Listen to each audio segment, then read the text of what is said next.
I used to live in an old warehouse and then an old handbag factory, both in London.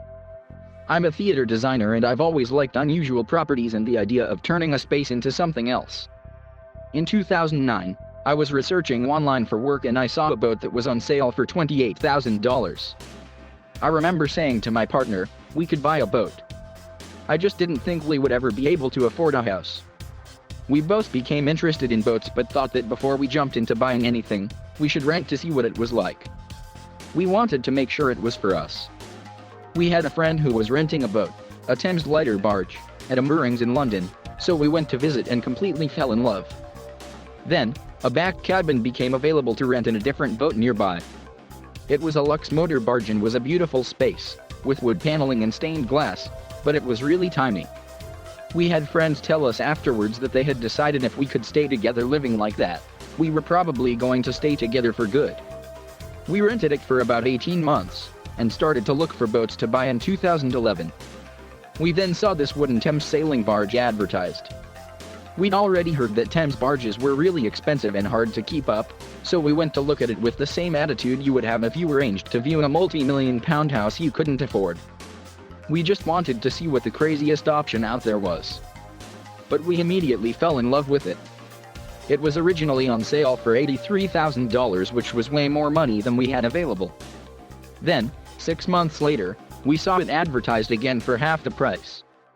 It suddenly became feasible for us, so we begged, borrowed, and scraped together all the money we had in the world and bought a completely empty boat. S.B. Tollsbury, the name of the barge, has had the craziest life. It was built in 1901 and used to transport goods along the Thames River. Then, during the Second World War, Tollsbury ended up taking part in Operation Dynamo, where stranded Allied soldiers were rescued from Dunkirk in 1940. In May of 1940, a number of wooden sailing barges were requisitioned by the British Navy to sail out to Dunkirk to be used as platforms. They have shallow bottoms, so they could be lined up and soldiers could use them to access bigger boats and be taken back to Britain. The barges were meant to be left at Dunkirk, but when the S.B. Tollsbury arrived, there were so many soldiers wading into the water to be rescued that the skipper of the Tollsbury, a man called Lemon Webb, and his crew made the decision to transport soldiers back on the barge. They returned around 270 soldiers to the UK from Dunkirk. The boat had quite a substantial rebuild in the 1990s in an English town called Ipswich, and then it was taken to the London Docklands where it became a pub. Then, in February 1996, the Irish Republican Army planted a 3,000-pound bomb that exploded at the London Docklands close to where the Tollsbury was moored. All of the windows shattered and the blast apparently ripped the deck off. Fortunately, it was repaired and continued to trade as a pub, but then it actually sank in 2004. There are pictures of just the front sticking out of the water. So the Tollsbury really is a survivor. There have been times when people even come up to us and say they used to be the skipper and tell us a little story about it. After we bought the boat, we were planning to carry on renting an apartment in London while renovating the boat to the point we could live in it. But we realized after about a week that we couldn't afford to do that and we had to move into it straight away. You hear about people who buy boats, cover the deck in fiberglass, or whack a caravan on top. But we knew right from the beginning that we wanted to restore it and honor its traditional aesthetic. We were moored in East London on an industrial estate, so we had cranes available and it was really easy to do major work, but we didn't have a grand plan and we designed and renovated it all ourselves.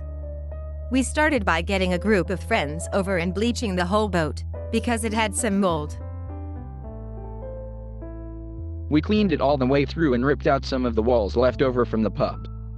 Then, we decided where we wanted our back cabin, which we planned to rent out. We built a bathroom unit for that, then built its double bedroom and installed a kitchen for it and built the walls that divided that space from our home. Everything is over one floor and our home is underneath the deck, so we don't have a view but we do have skylights. The most expensive element was the tongue and groove wood for the interior walls of all the rooms we built into the boat. Pretty much everything else we have bought through eBay. We spent about 5 years doing crazy trips to collect purchases. Our bath is a cast iron roll top bath I bought for $28 from a farmhouse in Wales. Our home in the boat is made up of an open-plan kitchen lounge and then a double bedroom and our own bathroom. We do have a spare room that I have been using since the pandemic began as an office for my new business, creating naturally dyed sustainable face masks and homewares. We've gone with as big and open a space as possible. It has cost more than we imagined to begin with, but in total we have probably spent around $111,000 since we bought it. But $83,000 of that was for work on the hull and the deck. We spent about $28,000 on the interior renovation because we had time to wait for affordable items, like a couch we bought online for $140. In total we've spent $167,000 buying and renovating the boat, but we now have a home in London and we are mirrored by apartments that can sell for as much as $9.7 million. There are all sorts of skills that I would never have learned if I wasn't making a boat my home. I feel so much more capable and strong as a person. That is such a precious gift that I don't think I would have had if we had just bought a traditional house and redecorated it. Being more involved has been amazing, but, of course, there are challenges. We dry dock the boat every 2 years and that's when you find all the rot. We step back, feel a little blue and say that we're going to have to sell the boat because we can't afford to keep it and it's too much work. Then we wake up the next day, look at the view, and think, isn't it lovely?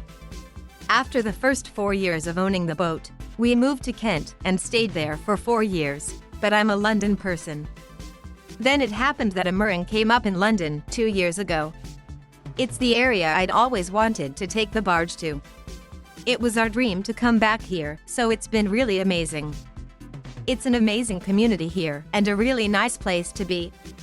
At this stage, I can't imagine ever living in a house again. For all its trials, I love the boat so much. Rachel Smith lives and works from SB Tollsbury, a restored Thames sailing barge moored in London. She founded Cocoon in 2020, a company selling naturally dyed sustainable face masks and homewares. You can follow Cocoon on Instagram at cocoanaturality and the SB Tollsbury at s.b.tollsbury. All views expressed in this article are the author's own. As told to Jenny Hayward.